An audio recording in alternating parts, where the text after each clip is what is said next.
Well, it seems to me that we are at the crux of something amazing here in healthcare. How many feel it's too much too fast? Am I the only one? You feel oversubscribed? You feel it's all happening way too fast for you?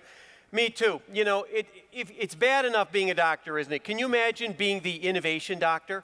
You know, they're not asking me about their eyes. They're asking me about what's the next tech stock and what do I invest in and what do I... And of course the answer is what? I don't know. I don't know any more than you know. All I know is that there's a lot of pressure on you. Anybody concerned about talent? Anybody having a talent war problem here? Anybody concerned about competition as private equity starts trying to buy up your practices and put that puzzle together?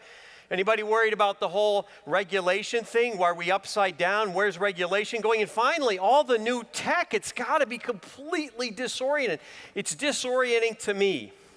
Now, what I want to start with is this concept which we call dominant logic.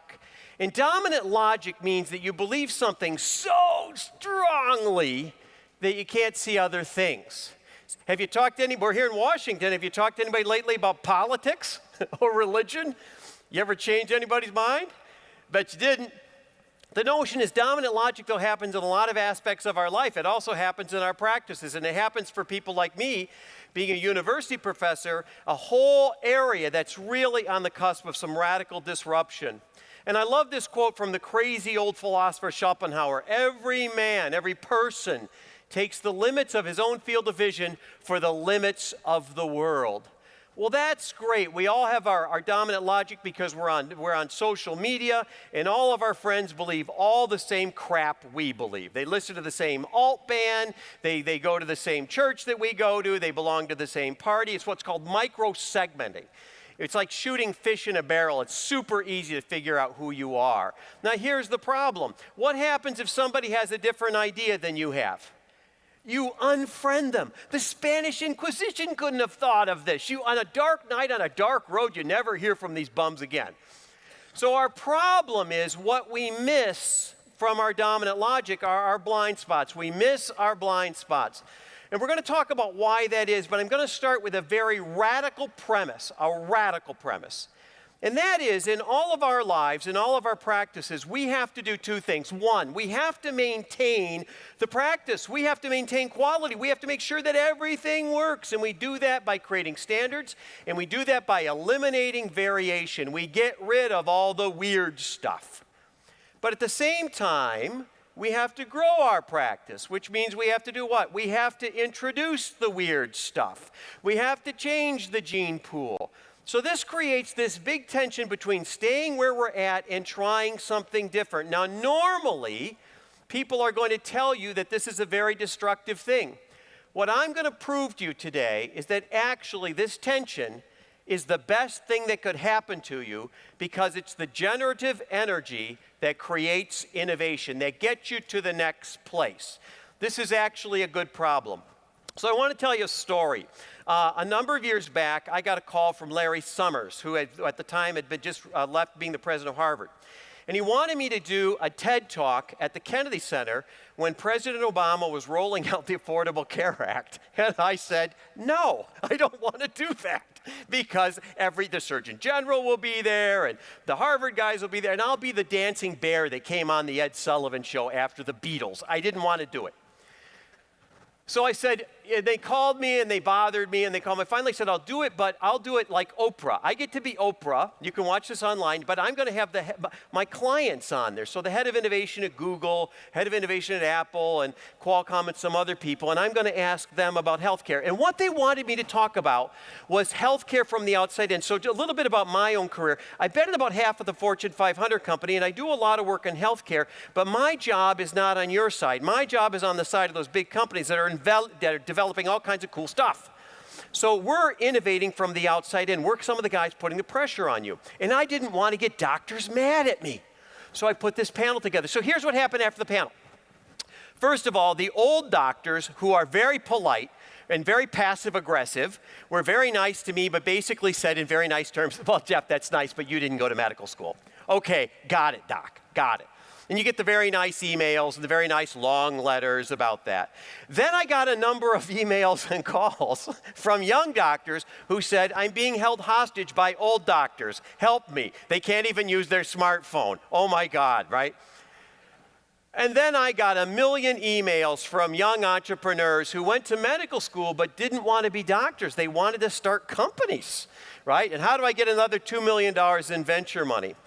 And what occurred to me was all three of these parts were essential for the future of healthcare, but these parts were not in sync with each other. So I want to talk about how innovation really happens and why we often miss the blind spots. Well, I want to give you some examples of innovation that we often overlook. The first one is everybody talks about Tesla these days. In fact, there's a really nice Tesla dealer right down the road here on 9th Street. Interestingly enough, how many cars did Tesla sell last year? They sold 55,000 cars. How much money did Tesla make last year? They lost $600 million. Now, if you've been reading the papers, Tesla's had a little problem in the last couple of weeks. Tesla will turn out to be a great company, and they'll do some amazing things. But the automobile industry has had 3 quarters in a row that have been soft. 55,000 cars doesn't make an automobile quarter go soft.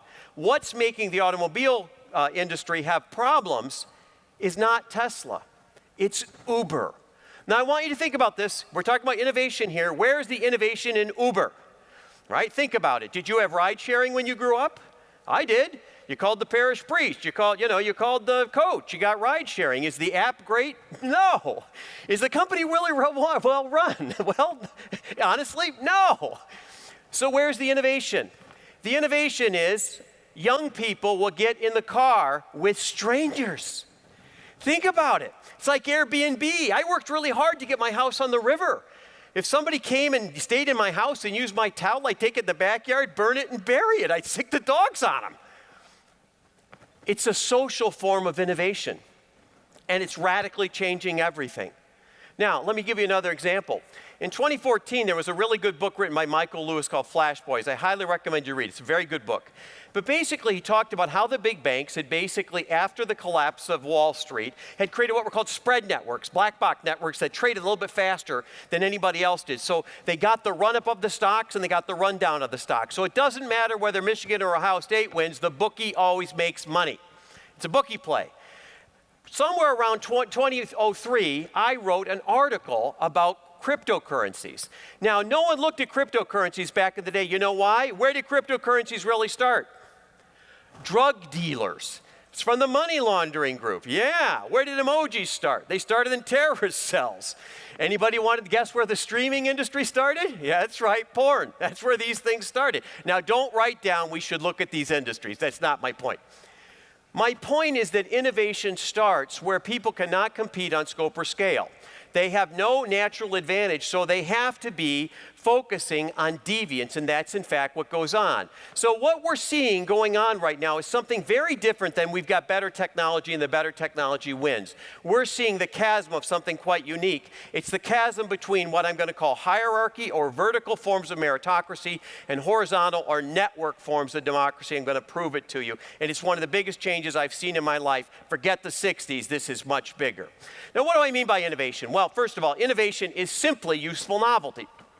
Can happen anywhere. Can happen in supply chain, can happen in material science, can happen in a gadget. My favorite example of this is Starbucks. Coffee was dead. It's a 4,000-year-old commodity. You add a little theater to it, and all of a sudden it's innovative, right? This is a great example.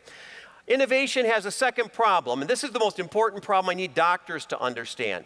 And that is innovation is what we call a convex form of value. It's a fancy economics term, and it simply means it pays the future. How much data do we have on the future? Anyone want to bet? How much data do we have? What's going to happen in the Middle East in Q4? Anybody want to bet their practice on it? Right? What's going to happen with the technology for decalcifying arteries, with a pill versus a scalpel? Anybody want to bet on it? Now, here's the interesting thing. The number one form of resistance to innovation is excessive data collection. How many have been to the meeting about the meeting? How many have seen the report about the report? And while you're studying the future, what are smaller practices that can't afford to be here in Washington, D.C. at the nice conference center? What are they doing? They're running the meaningful experiments. And that's why innovation almost never goes to the incumbents. Now, finally, innovation has a shelf life. So a couple of months back, I'm giving the keynote speech at the American Medical Association in Chicago. So it's a beautiful conference center, and I'm looking down the road at Michigan Avenue before I start, and the line goes all the way down the road, and I'm feeling pretty good about my life, going, wow, this is going to be great.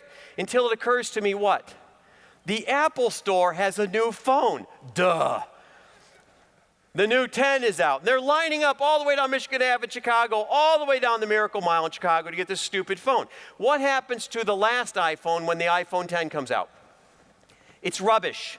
Innovation happens in cycles that has a limited shelf life. So anything that you're doing that you think is better and new is only better and new for a moment in time. Other myths about innovation. Innovative organizations have very little in common. When we start looking at the top innovation indexes, there's less than 10% of those companies between the 7 major indexes, which tells you we're not talking about the same thing. Money is almost never a barrier to innovation. When we start looking at the economy and we start looking at what happens when you get flush with money, what's happening is that the 9,000 firms that 10 years ago were publicly traded are now 4,000 firms that are now private equity. They don't go to innovation, they buy back stock. They buy other companies like yours. Competitors often innovate in opposite ways. This is something I get a good look at. One of my former students, Larry Page, created this company called Google. And Google makes everything. And for years, I was an advisor to Apple, and Apple makes nothing. So the 2 most valuable companies in the world not only innovate in opposite ways, but they compete in many of the same sectors, right? It's offense against defense. Incumbents are seldom the first mover. Anybody from a blue-collar neighborhood like I am? Anybody from a neighborhood that's machines running or paper mills? Here's a question for only people from a blue-collar neighborhood. Who throws the first punch in a bar fight? The big guy with the Budweiser jacket or the little guy with crazy eyes? Who throws the first punch? The little guy. Why? Because if he doesn't throw the first punch, there'll be no second punch. It'll be him on the floor, peanuts everywhere, smell like beer. His friends take him off the hospital, see somebody like you. We call this in business first mover advantage. First mover advantage never goes to the incumbent. If your practice is doing really well, you're unlikely to move first because you've got too much to lose. Breakthroughs occur at the edges of the bell curve. We'll talk about this a little bit later. Innovation indexes, when we start looking at the 7 major indexes against what's called the growth benchmark, it's a benchmark called the Russell 2500. Since 1993, what you believe is innovation has beaten the growth benchmark on Wall Street less than 1% of the time. I've only lost to it 6 times. I'm going to tell you how that worked. Now, finally, the only thing we know about innovation for sure is that the most innovative places on the planet are diverse. There's about 30 to 50 of them. I live in a very small town in the middle of nowhere that's getting an ice storm this morning, called Ann Arbor, Michigan, 100,000 people. We have more venture capital per person right now than any city on the planet. And the issue is, what makes my city different than the next city over is simply that the people in my city don't think the same thoughts. They don't look the same way. They don't come from the same places. And we're going to talk about why that's more than just a moral issue, why that's a key innovation issue. So let's talk about what's happening to your world, because it's happening to my world. Anybody who's in professional services, the first thing that happens is with innovation is that transactional services go away. The telephone operator goes away, the bank clerk goes away, the travel agent goes away. You simply get online and you do it, and it's machine logic. The second is it goes to translational. That wedding photographer who took pictures of your daughter, 20 years ago is now an iPhone. Accountants, architects. Now, you can do a better or worse job, and there still are a percentage of people in this field, but it's quickly shrinking. Finally, think about transpersonal, where in fact these are sometimes called SaaS, or software as solutions, services solutions. So the notion is, what we're seeing now is this happen at larger levels. Anybody know what the largest law firm in America right now is?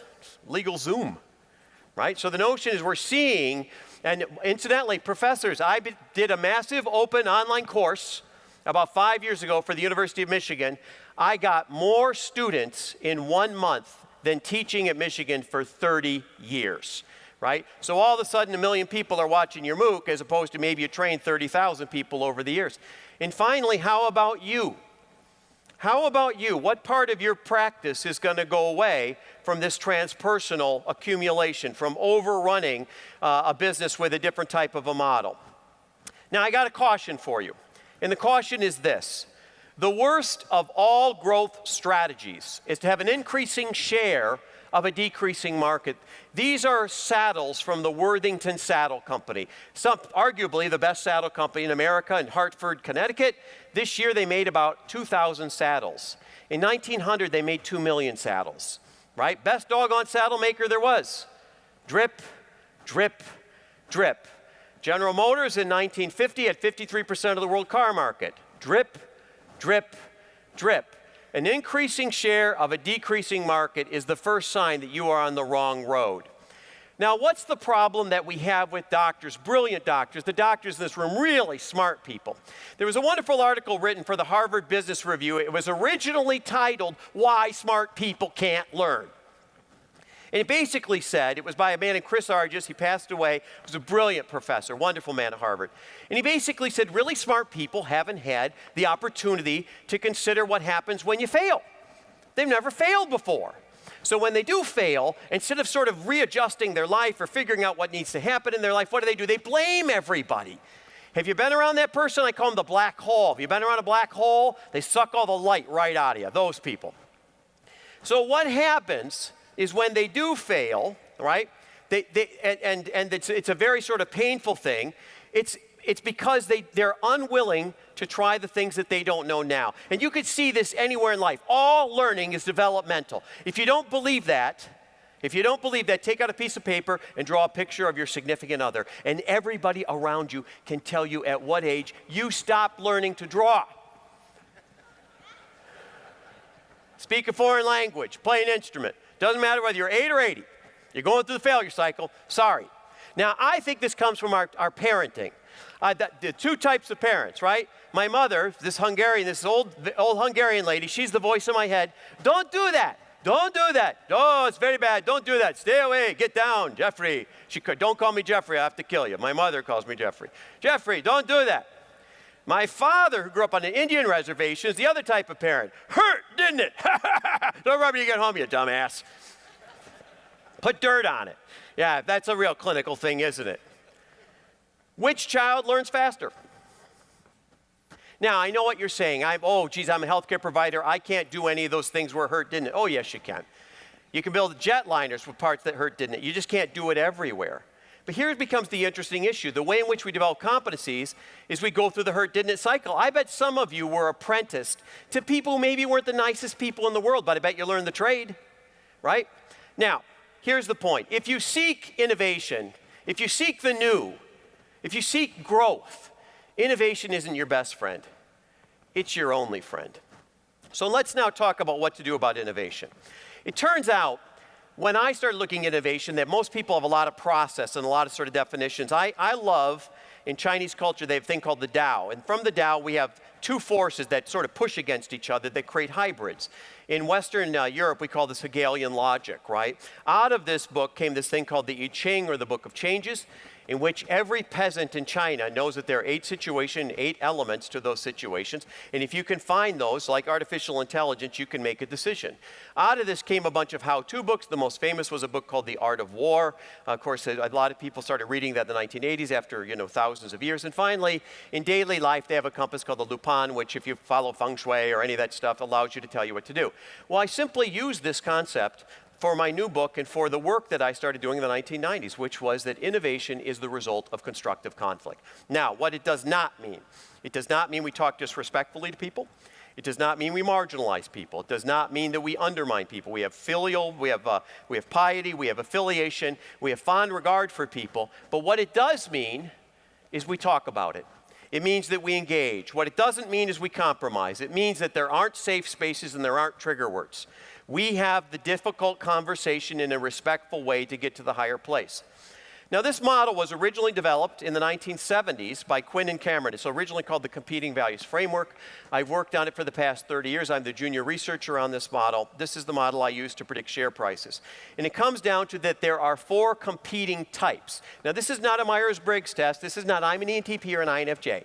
There is a different situation for each type. And each type will succeed in some situations and they'll fail in others. And these types play against each other.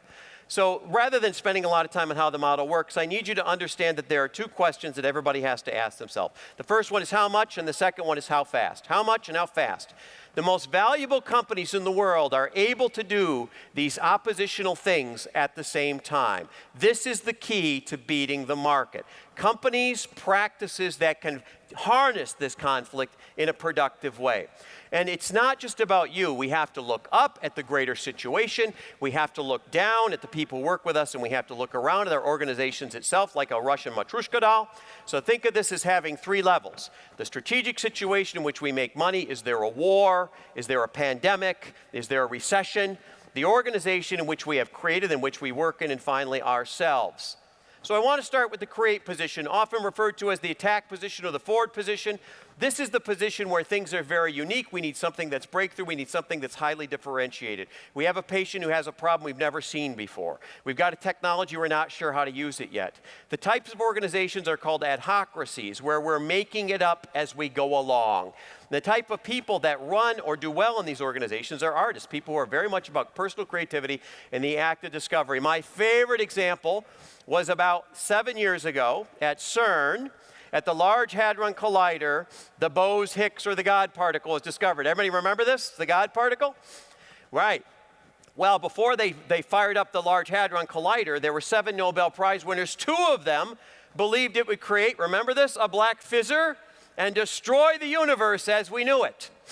Yeah, that seems pretty terrible, right? They bet a beer and pulled the switch. See you in hell, Jurgen. These are these guys. They'll drive the Harley into the pool tonight. They're nuts.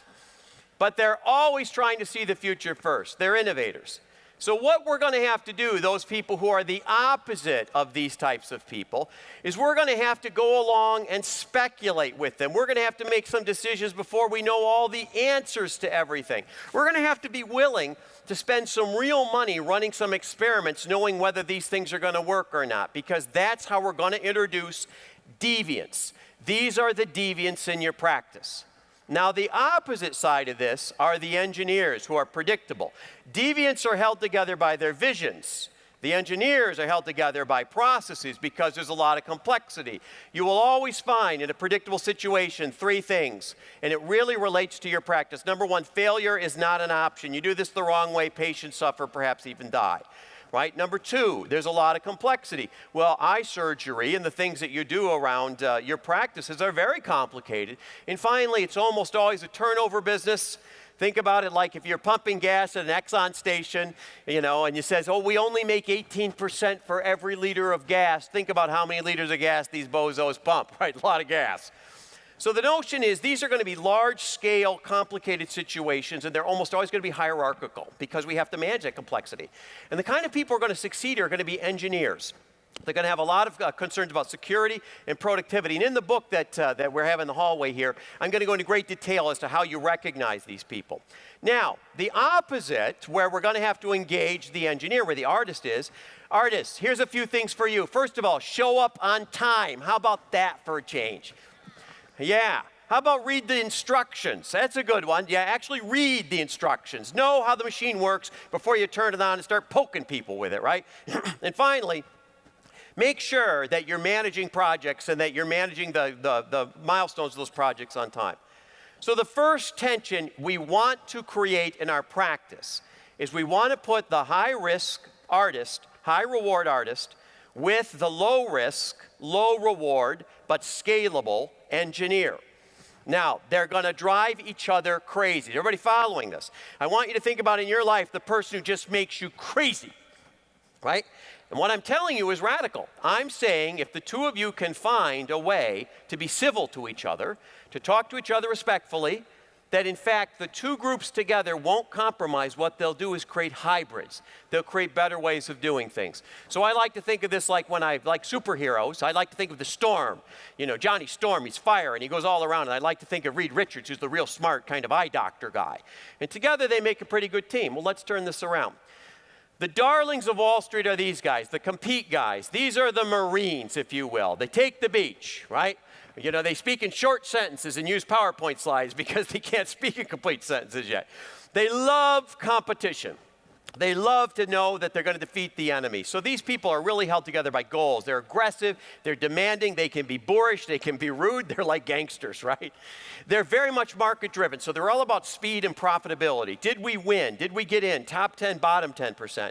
And of course, the kind of people who do this are athletes. Now, we like to marginalize these kind of people in healthcare, but the truth of the matter is one of the big complaints that healthcare will have is we're not making any money, or we're not getting things done on time, or we're not aggressive enough, or there's another practice that's really taking our business away. Well, you need some of these people. Now, the opposite of this are going to be sages. Now, I want to speak a little bit about athletes. Athletes are what we typically refer to as American culture. We're pretty aggressive, right? We went to the moon, we licked the commies, we built the net. We're those guys. And we're typically boomers. I'm a boomer. I'm at the end of the boomers. Boomer, how many were graded on a curve where they went? I came to college as an all-American wrestler. You get the medal. The rest you learn to drink or go to therapy. I don't know. Figure it out, losers, right? That's what you did, right? But that's our ethos. That's our generation. I want to turn this around to our children. Our children belong to a different generation. Millennials belong to a different generation. They're collaborators. I want to tell you 3 things about this group that's held together by values. Number 1, do you know that over half of all births to women under the age of 30 are outside of marriage? Do you know that when adjusted for their level of education, the more educated the young woman is, the less likely she is to marry? It looks like Northern Europe. Number 2, when we ask, according to the Pew Charitable Trust, what those young people wanted to do they want to work for you? Do they want to be doctors? No. What do they want to do? They want to create their own company and have meaningful impact and spend 3 months in Tanzania curing river blindness. This are these kids. And they don't want to work 9 to 5, which really bothers the boomers. They look at all the boomers, go, oh God, I want to kill them. No, they don't. They're different. 3, what's the fastest growing religion to people under the age of 30? No religion. So I've been married forever. I'm a capitalist pig, and I'm a practicing Catholic. I couldn't be more different, but I'm surrounded in my labs every day by millennials. And incidentally, there's much to be said about millennials.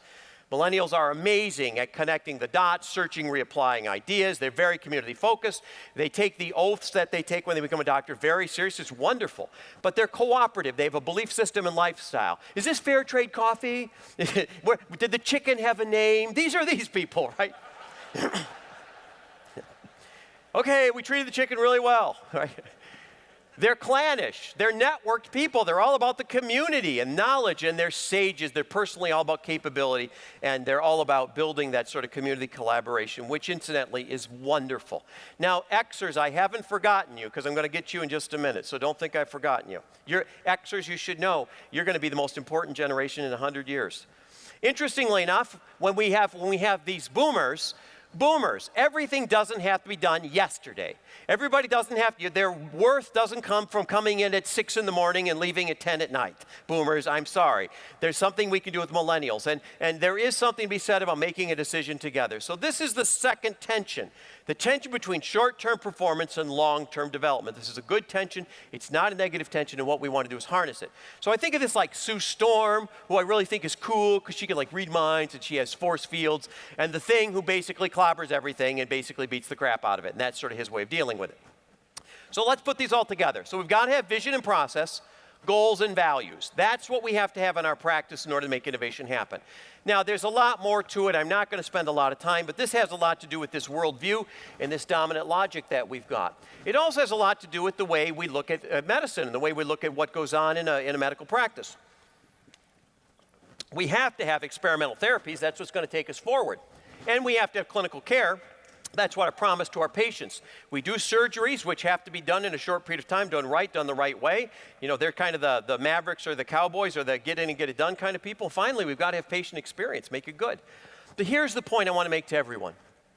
How you innovate is what you innovate. How you innovate is what you innovate. And one of the classic problems is someone will say, I want to do something really experimental, right? Something very green, something very artist. And what they'll do is they'll use the engineer playbook. And what they'll do is they'll accidentally squeeze out all the variants that they were trying to create. Now, a couple of cautions for you. Every upside has a downside. How many have been married more than 10 years here, like me? How many have been married for a while? How's that little change coming? Is he changed at all? Right? Is he doing anything? No, he's not changed at all. Why? Because the number one year for divorce is when? It's year 1. It's not year 7. What do you figure out in year 1? He's not going to change. Yeah, that's the point. That's the point. It ain't going to change. What makes you great is what makes you weak. So if you got an engineer on your hand, they're always going to be judgmental and telling you the right way and the wrong way to do things. If you've got an artist on your hands, the artist always has unrealistic vision and a ridiculous methodology. If you got an athlete on your hands, they compete for everything. They take over groups. And if you got a sage on your hands, they're going to go, you can do it. You're thinking, no, you can't. You suck. Sit down, right? These are these groups. So what we're going to have to do in order to make this work is there's 4 steps. I'm not going to spend a lot of time, but you'll get what the steps are. Number 1, you have to assemble a diversity of perspectives. Do you have everybody at the table? And ask yourself the next time you go to your practice, who's missing? What's missing here? I'm missing a point of view here that I need to have here. And yes, they're annoying, but I'm missing it, and I need it here. Number 2, you have to engage the conflict. My biggest complaint about engineer-type organizations, which medical practice typically are, is that they're passive-aggressive. It's basically what's not said. It's basically that you spend your whole life not engaging in the conflict, right? You just go around and around and around. So I'm talking about respectfully engaging the conflict, respectfully talking about this difference, and particularly with people who have different points of view. So if your young people are greens and the older people are reds, you have to find a way to respectfully engage. Establish a shared vision. Almost every major company I've been in says, oh, we have a shared vision. And almost every major company I've been in for 35 years never had a shared vision. What he had was some group that hijacked the process, that sort of strong-armed people into the vision or coerced them through money, guns, and lawyers. But they don't have a shared vision, and the reason that's a problem is if you don't have an agreement on where there is, you can't get there together no matter how hard you try. You have to have this out. It's like families. The families that are falling apart are the families that never have the conversation. The families that look like they're squabbling and, everything's pretty active, those are the families that pretty much stay together. And finally, you have to create synthetic hybrid solutions, things that go together that take you to a new place. So in any given one of the quadrants, there's a good idea, but what makes the idea better and new is connecting it with the other quadrant. So if you really want to know what people are, watch what they do under stress. If you've got a sage, what a sage will do under stress is they'll go to social media, talk to all their friends. If you got an athlete under stress, they'll shrink everything down to 3 things they need to do, and they'll ignore everything else. If you've got an engineer under stress, they'll develop a process on how to get out. And if you've got an artist under stress, they'll have a 5th of Jack Daniels and a box of crayons, and they'll be figuring how to weasel their way out of the situation. That's the difference. Now, the problem that practices have are the handoffs. They're not in any given area. So all of your practices have somebody in the practice who's an artist. The problem with the artist is he or she right now is an orphan. They don't relate to anything else. And the reason that's a problem is they're always off at a conference like this. They're always doing new things. They're full of new ideas, but they can't figure out how to get it back in the organization. So, or artists, what you need to do is make friends with an engineer and a sage, because they're going to help you integrate. Now, the problem with the engineers and sages is they're what's called the middle or the bottom of the bathtub for innovation, the longest part, and there's 2 problems. Artists and sage are cats and dogs. Now, remember Xers, I told you, the most valuable generation? What you need to do is be the people in between the artists and in between the try again, Jeff, in between the athlete and the sage. And the reason is, Xers, you speak both boomer and millennial. You speak both, which is going to make you invaluable. And boomers, I hate to tell you this, nobody lives forever. So the notion is all those big boomer spots eventually go to the Xers who will actually know how to fill them. So everything's cool, all right? Just want you to know, Xers, you're okay here. But the other problem, Xers, is there's going to be a long cycle here. This is sometimes called Death Valley because things take 3 times longer and 3 times as much money. So you're going to platoon players on and off your team. That's going to be a hard thing for you to do, but you're going to do that. And finally, the aft position are those great engineers. Most of you in the room are probably in the aft position. What you're going to do is you're going to make friends with the athletes and with the sages, because what you need is a line of sight, because your firm will be disrupted whether you want it or not. And the issue is if you wait and you wait and you wait, there's something called value migration, and by the time you see it, you're dead. Why didn't Sears become Amazon? Why didn't McDonald's become Starbucks? Why didn't Microsoft become Google? It's not that they didn't have the technology. It was the dominant logic was so strong that by the time they woke up, they were dead, right? Sorry to tell you this. So you got to look both ways like the gods you knew. Now, a couple things about dynamics. First of all, innovation doesn't work like normal practice. Innovation doesn't work from the inside out. It works from the outside in. I want you to think about your patients. Think about your patients. When do they really change? Really?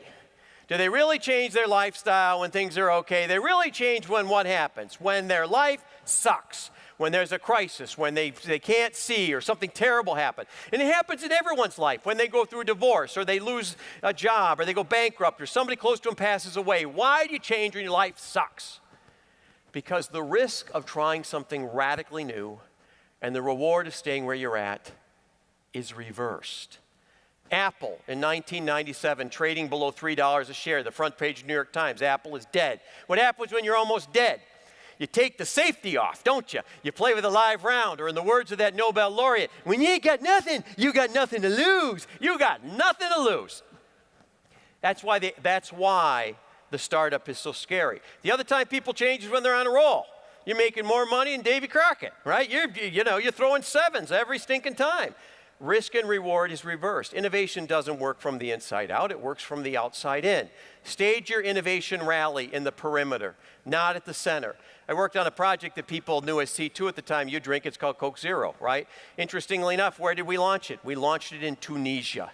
Why? Because nobody was looking in Tunisia. We had to start from the outside in.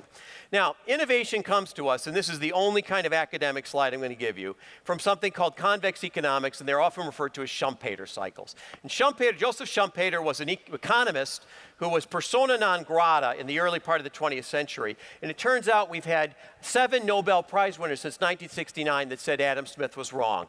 What these Nobel Prize winners said, the latest one being Ned Phelps at Columbia University, won it in 2006, they said that organizations are not killed by competitors. They're killed because their dominant logic is so strong, they can't think of anything else. So I'm going to put my model on old Joe's model. Schumpeter would have said, in your practice when it started was started by an artist. Somebody who was entrepreneurial, trying something new, a new technique. You were young, you were impetuous, you were trying stuff, and you were alive. You look at all the old guys smiling. Yeah, I was alive. And then the money guy came in because you were so alive, but you pick up every pretty pebble on the beach because you're all ADD, right? And the money guy came in and said, we're going to do 3 things, and then your practice began to build, and you had a family, and all of a sudden you made a little money. And then you started thinking carefully about your community and the things that you're really supposed to be doing and the people you're serving, and you started introducing those people, making sure you're talking to the right people, you got the right people involved, you're training your people, doing things like we're doing today, and then finally your organization ran like a clockwork. It was like turnkey. It was like McDonald's, where the illiterate kid presses the cheeseburger button and simultaneously somebody shoots a cow in Argentina. Bang! Everything in your office is working beautifully. Smithers, come here, right? This is your office manager, right? This is all working. And at the very moment that everything works, what Schumpeter says is every person on the Capital Committee, every person who's measuring success in your office, every person who's hiring is designed to eliminate variation, is designed to squish innovation. We have seen the enemy. He is us. We're killing ourselves. So, what's the so what? Take a higher point of view. It's not just about tech. And this tension between, the maintain and the diversity, it's not a bad thing. It's a good thing. It's a good sign. I want you to remember a few things from this talk. Don't believe you can see the future. Make smaller, wider bets. Stop saying we're going to go big. Pick up your pace instead. Faster is the new ethos, not bigger. Mistaking your managers for innovators. The people who ran your quality program are the last people you want to run your innovation program. Start changing the gene pool, hire some weirdos. Having more ambition than capability. This is one of my favorites. Oh, we're going to take down Google. No, you're not, right? Base your strategy on your capability. I do a lot of work for the Air Force. There's an old saying, you don't fight with the force you want, you fight with the force you have. Starting at the center and moving out. No, get it out of committee. Give some people some experiments so they can run from the outside in. Stop listening to the wrong customers. Those big customers you got are the last people to move first. Start listening to people who aren't those big customers. And finally, failing to connect the dots. One of the things I love about what you're doing here, and I love about the whole meeting space that you're here and what you're doing in your free time, is you're connecting the dots and you're networking. That's where all the great solutions are going to be. That's how you're going to search and reapply all these solutions. I want you to remember something. The cavalry ain't coming. Anybody remember the old Gavy Hayes films? You know, John Wayne or Walter Houston rambling, cavalry ain't coming, cavalry ain't coming. What were the choices? Run, Forrest, run. Where are you going to run these days? Everything's third party paid. Where are you going to run? Where are you running? A fight. I'm going to fight. That's my favorite. That's what my MBAs do. I'm going to fight the man. You ain't ever seen the man. Man's going to put a can of whoop ass all over you. Man's going to hit you upside the head. You're not even going to know what the man did you. What's the other one? You decide that you're going to be the innovation that you want to see in the organization. You start modeling that innovation. I want you to remember the DeGraff hypothesis. This is probably, out of all the things I've written and done in my life, what they're going to put on my tombstone. The amount of innovation an organization produces is inversely related to the number of insipid PowerPoint slides or stupid elaborate process diagrams it makes about innovation.